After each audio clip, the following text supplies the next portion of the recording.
So what made you pursue a career in computer science? So there were a lot of hints that I should go into computers, as they were known at the time. My parents in high school said, "Christine, this is going to be big. You should do something in computers." I, of course, didn't know what that meant. I went to high school before there was, internet. We were still using typewriters. I had programming classes in DOS, pretty, bad DOS, I have to say, if you even remember or have ever seen that. It wasn't really a career choice that people chose. But I had a cousin who'd been a founder of Tandem Computers that backed a lot of ATMs and some other big systems like for the Department of Motor Vehicles, and so my family had a little more insight into what a computing career might mean and what came with it. I had always been really good at puzzles, and in fact we're near my first computer, which was my 2XL, which is all run on 8-track tapes. It's a trivia game, and this was my favorite thing to play with when I was 2 and 3. Just doing trivia games on that. So my parents had an idea that I was interested in gadgets and anything that people shied away from because it was a difficult problem.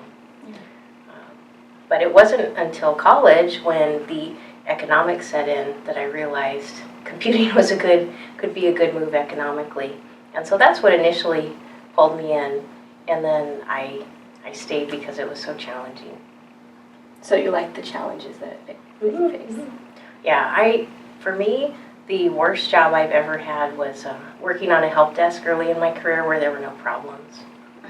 And for a lot of people, that might be the best job they'd ever had. A job that you don't have to do anything. But I found that to be very difficult. And I would search for problems. I would do preventative maintenance on equipment.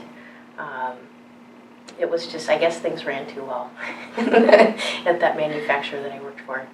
On your journey to where you are today, what was your greatest setback and how did you overcome it?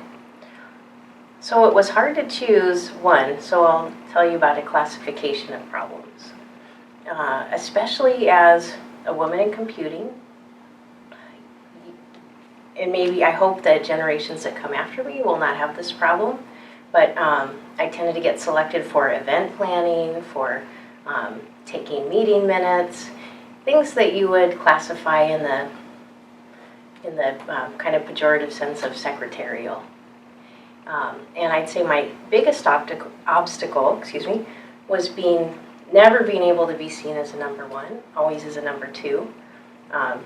Having too many people give me chances to do stretch goals and spread my wings, if you will, show that I could work on more complex, higher level problems, new areas, but then they would pass off their work, even if they weren't trying to do it maliciously. Other people would pass off my work as theirs to protect me.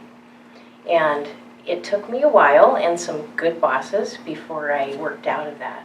And I think that there's a great danger, especially to women who are interested in programming jobs or anything where you're working as part of a team, and maybe you're partially attracted to it because you don't love to get up and give speeches and you don't want to be the front person, but you have to figure out how not to get lost also. So how did you really break past that barrier? What did you need to do that? Well, I think the hardest lesson for me that wasn't something that's baked into my DNA is speaking up and taking credit, and also being able to, when someone says you did a great job on that, culturally, I was always taught to be humble and to deflect. Oh, no, it was nothing, But to know that in the workplace that it's important to say, you're right, I did do a good job on that. Or maybe say it a little more diplomatically, but yeah, I did that and I own that and I feel good about it. Or that even more important is not just taking the credit, but when an opportunity comes up, to be able to speak up and say, I could do that. I've done this before.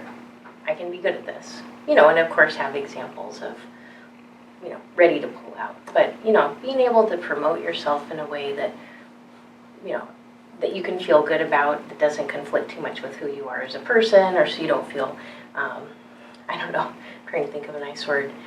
You don't want to be, I don't know, sound too salesy, but you have to find your own comfort zone, and it's often uncomfortable at first, speaking up, but I'd say that's a very, very important skill.